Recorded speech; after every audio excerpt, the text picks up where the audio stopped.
Kim Anderson, our crop marketing specialist, is here now. And Kim, let's talk about those just released March WASDE numbers. Well, there wasn't really any surprises to the numbers, but let's go through each one of them. You look at, for the United States, for wheat, the analysts thought or projected that we'd have 1,135,000,000 bushels. It came in at 1,129,000,000, right at that estimate, and really no change from last month. You look at corn, the analyst said 2.317 billion bushels. It came in at 2.30, right at that estimate, and about the same as last month.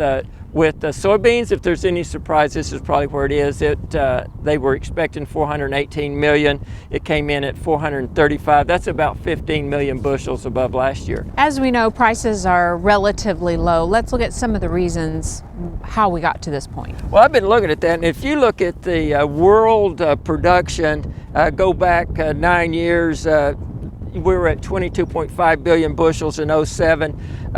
Last year was over 27 billion bushels. You look at consumption, the good news is consumption's increased, but we produced about over 400 million bushels each year for the last 9 years, more than we consumed.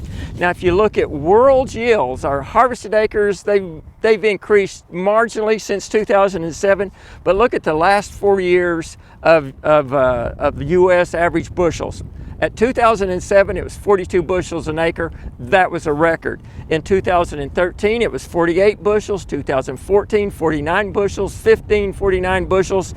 And 2016, 50 bushels. So you've seen world yield per acre go from 42 to 50 in the last 9 years. You haven't seen that in the United States, and that's why we have record production, and that's why we have low prices. So as we look ahead a little bit at the 17-18 marketing year, what are the production expectations looking like? Well, for the United States, we're looking at going from about 2.3 billion down to 1.8, 1.9 billion. If you look at the world, they're 27 billion. It might fall off to 26.5, but not much. The big decline in production is going to be in the United States, maybe Australia, but you're looking at the former Soviet Union countries, other countries around the world, they're not going to cut back very much. And then with all that in mind, your price expectation? Well, right now the market's offering $3.90. I've been calling for $4.25. That's assuming that we have test weight and protein.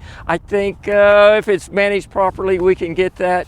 Later in the year, if we could have lower yields around the world, we could see 4.50 or 5. But right now, I'm looking at averaging for the year around 4.25.